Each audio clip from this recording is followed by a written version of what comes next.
What we're doing today, or what we're supposed to be doing this morning, is saying yes to everything. It's a negative to positive thing. But it's also about acceptance. And forgiveness requires acceptance. Yeah? Resentment requires forgiveness, forgiveness requires acceptance. Okay?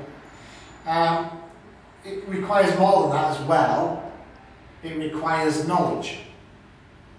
And the knowledge it requires is there is nothing to forgive. You see, if you have a resentment against someone, if you are angry with someone, it is appropriate for you to be angry. Yeah.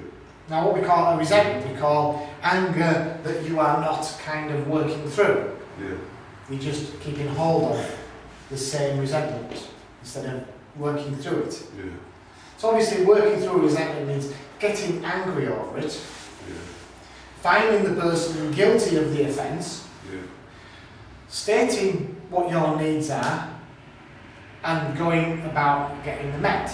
So if your needs are an apology from this person, you go about getting that met. Yeah. But if that's not a realistic goal, then you have to find out what your needs are realistically. So your needs might be to express your anger to this person. Yeah? Take this person to court. Or your needs might be to just... But that person is no longer with us. Well, if that person's no longer with you, that's not a need you can fulfill. So, you mean no longer with us in terms of life or around? Yeah. Well, if it's that's kind of makes it easier. Because if the person is not actually alive, yeah. You can express your anger to that person without, because if the person was alive, that person may not want you to express your anger, right? Yeah. You may not be allowed to do that. Yeah. But if the person's dead, they don't have much of a choice. Yeah? So you need to find a place where you feel you can talk to this person. Or even, correct me if I'm wrong, even write a letter to this person. Or write a letter to this person, yeah. So I mean, if that's your need, then that's what you need to do. Now, a second part, or not a second part, but a part of all forgiveness requires you to learn and to grow. The whole point to anything is to learn and to grow if you're in recovery. Everything that comes to you in life, if you are in recovery, is a tool for you to use to grow. That's the whole point. That's what a life of recovery is. Everything that happens is for your growth. Okay, so working through this resentment is for your growth.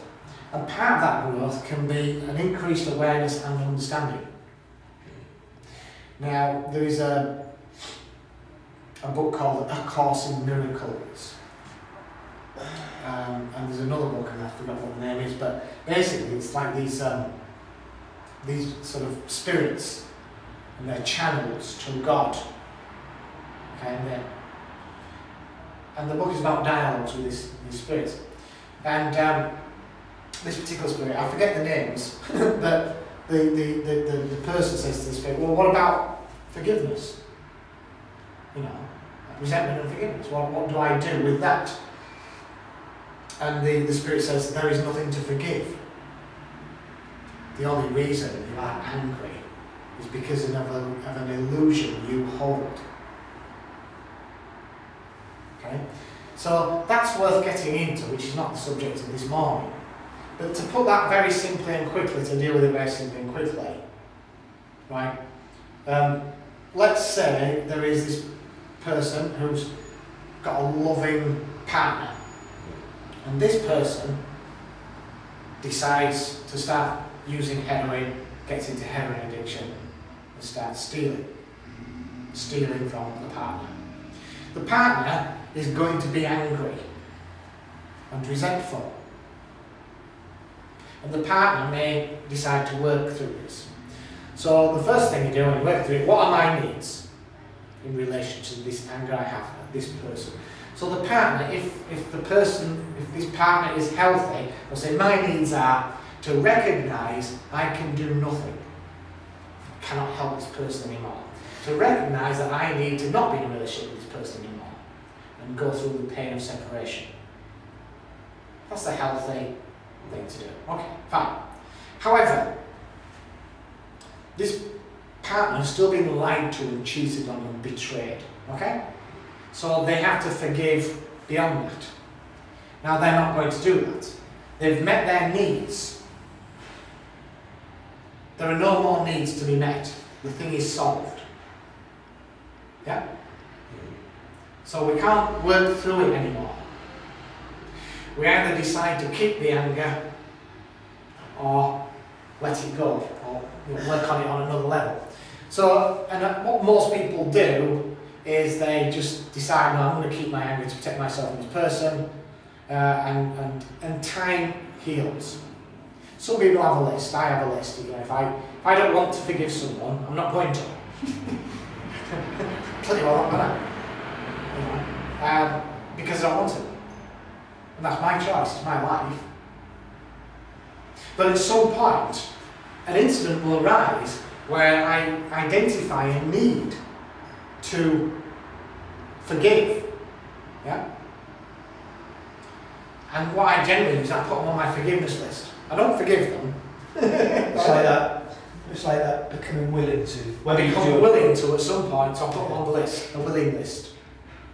And more often than not, they are forgiven in time, because time heals.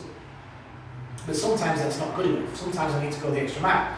Sometimes I need to remember this Spirit's words. There is nothing to forgive. Your anger is an illusion. It's about an illusion you have. Okay? So, what's the illusion that this person has about this? Right. The illusion is that partner, having been in a relationship and everything going for him, should not have done that.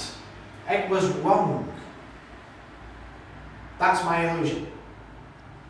Illusions generally are judgments due to ignorance and fear. So if you can find your ignorance and fear in this illusion. Yeah. So, that partner then can say, well, okay, I don't understand addiction, so I'm going to try and understand that.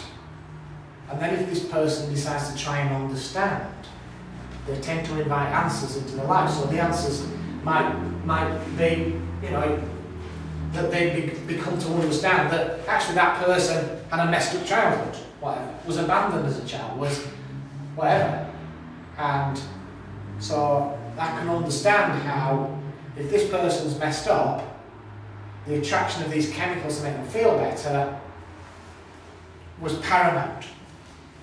And it had nothing to do with me personally. Yeah? How did you get to that place?